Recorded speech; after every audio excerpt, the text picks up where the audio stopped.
Hello folks, the new Ganyu banner is out and she is looking to be well liked by the majority of players. No Zhongli debacle this time around, our first 5-star event waifu is Qilin. Sorry this video wasn't out earlier, but I wanted to make sure all the information here is accurate.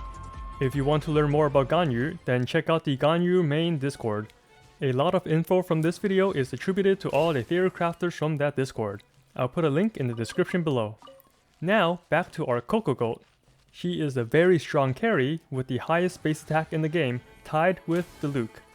She also utilizes a new charge shot mechanic. If you don't like using charge shots, then she can be a support to apply the cryo status. Either way, Ganyu is currently the strongest cryo character in the game. Her carry playstyle have a couple different teams, and I'll go over each one in this video along with her support build. Ganyu is a bow user with a beautifully animated 6-hit attack string. Sadly, you probably won't see past the first shot if you are playing her optimally. Her normal attack does average damage and that's about it. Where she truly shines is with her charge shots. She is the first character to have multiple levels of charges while aiming, and all her carry builds revolve around this mechanic. The blue charging circle will collapse twice, indicating each charge level. A level 1 charge behaves like all the other archers in the game. The level 2 adds an extra bloom effect that does AoE cryo damage around where the arrow landed. You can release this just as the second circle collapses to get off a level 2. If you shoot too early, only the level 1 will come out. You can practice your timing, but it's safer to make sure you get the level 2 shot, since the majority of her kit revolves around this bloom damage. Her first Ascension passive lets her gain 20% crit rate after firing a level 2 arrow, and this bonus crit rate affects all level 2 charges and their bloom for 5 seconds. Additionally, each level 2 shot thereafter will refresh the buff, so if she's your main carry, this passive pretty much gives Ganyu 20% crit rate the whole time. The size of the bloom AoE is also pretty big. Here's a diagram of the hitbox. The affected area is actually a cylinder that extends above and below the conical visuals of the bloom. You can see the hilichurl above and below my impact point getting hit.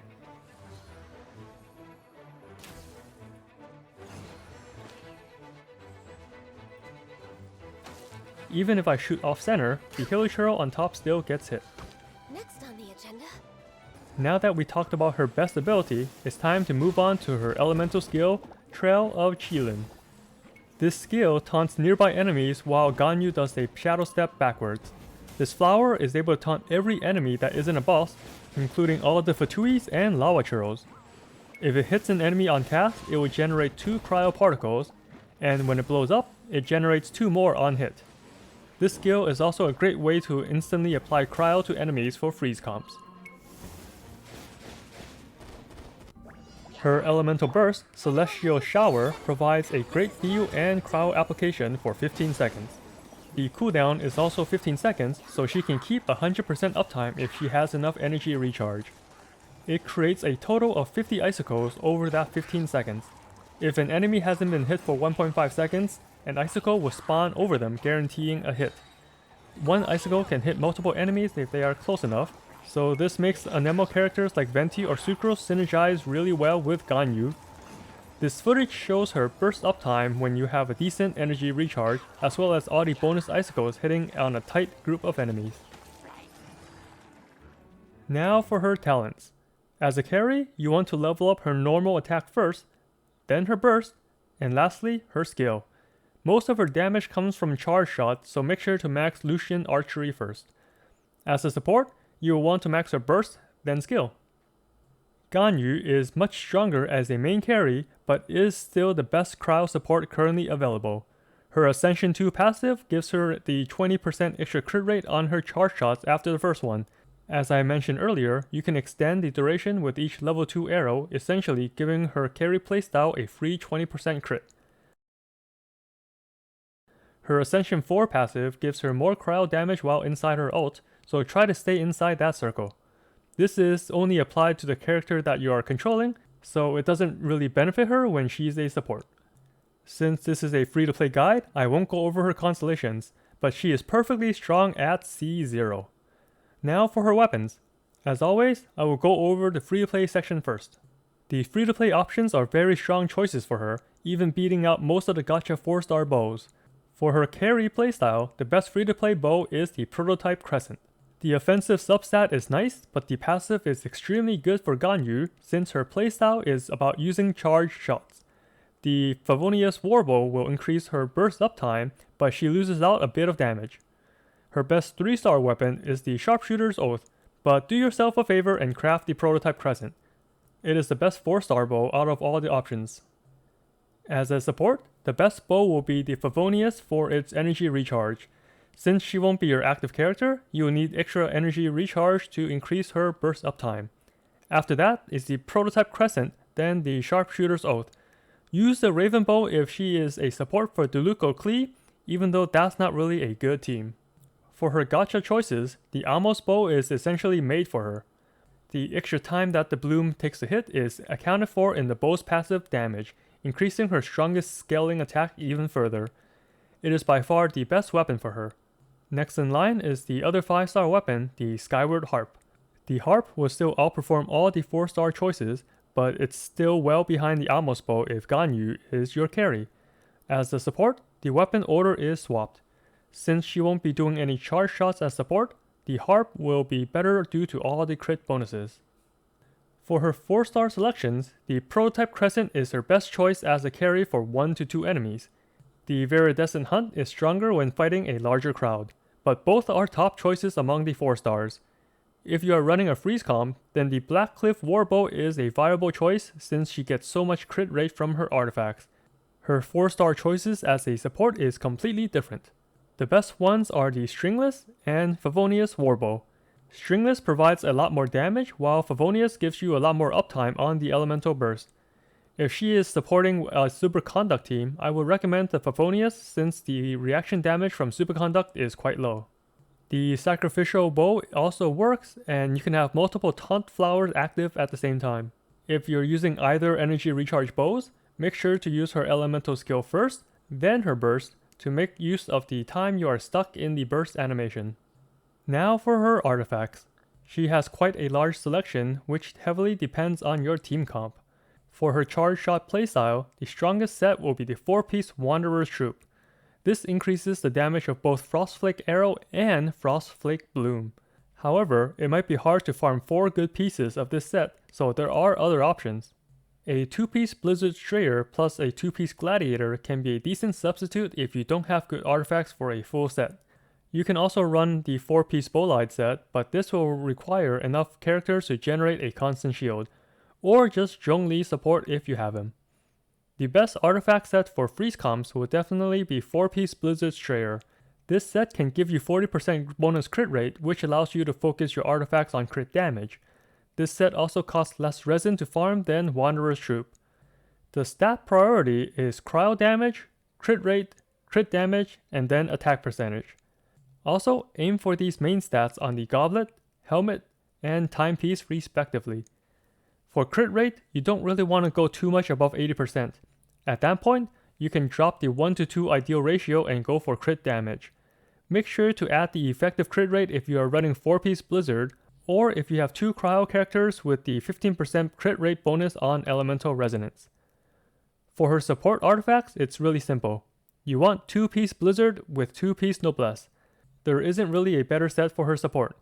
If you're still not in the endgame, then run 2-piece Exile and 2-piece Scholar for the energy recharge and more uptime for her burst. Her stat priority is actually the same as her carry build since you want Ganyu to still do damage. Her ult doesn't work well as a cryo aura on pyro teams, so every bit of extra damage helps. For her team comps, there are 3 main types.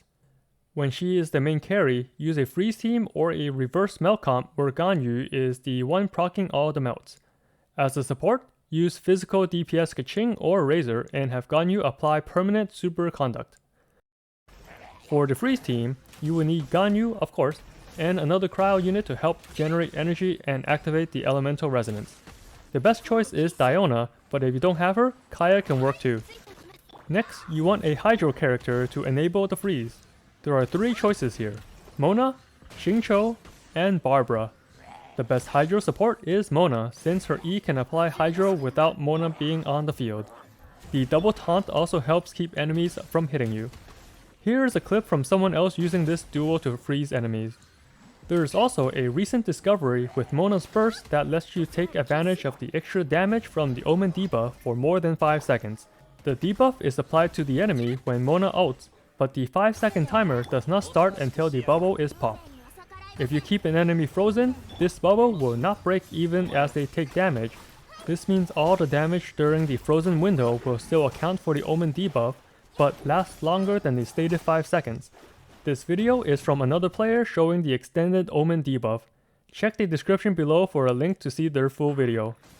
The next Hydra support is Xingqiu. He is an excellent support for any team that provides a lot of damage from his burst. If he is supporting Ganyu, he can also apply Hydro in 3 ways.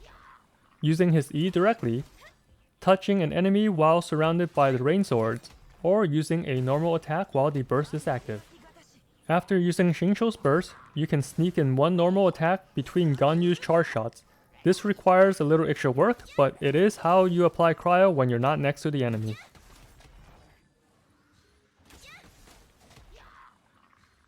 The last viable Hydra support is Barbara.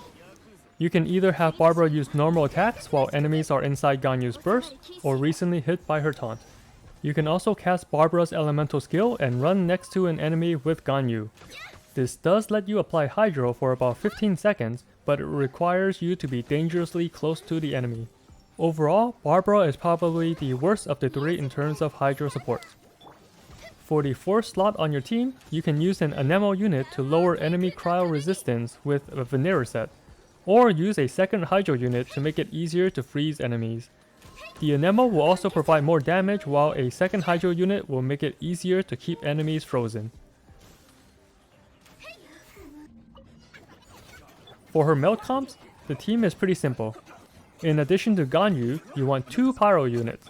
My preferred choices are Bennett and Xiangling, but Shen Yan works too. Xiangling is a good Pyro support since her E and Q both provide a lot of Pyro application. For the last slot, you will want Sucrose or Venti to group enemies together and spread the Pyro around. For this team, you can always swap out a Pyro or Anemo character for a Geo unit to provide shields if you are using the 4-piece Bolide. The goal is to use your Pyro support's abilities on cooldown to increase Ganyu's charge shot and bloom damage. She should also be able to use her own burst pretty often as long as you use her ultimate skill on cooldown too. The most viable team for a support Ganyu is a Superconduct team with a physical carry. Pyro melt teams with Diluc or Qilin carry are okay too, but they are more effective using Xingqiu for vaporize damage instead of Ganyu for melt. This is because Ganyu's cryo application isn't high enough to allow the carry to cause the melt. Ganyu ends up causing most of the reactions with her weak individual icicles from her ult instead. However, unlike melt, Superconduct order of application does not really matter since the damage is already so low. We get the physical defense reduction regardless. So for this team, we need our support Ganyu, a physical carry such as Qilin or Razor, a healer such as Bennett, Jean or Diona, and the last slot should be another Electro unit for their elemental resonance. The extra energy particle really helps Ganyu's burst uptime for more Superconduct.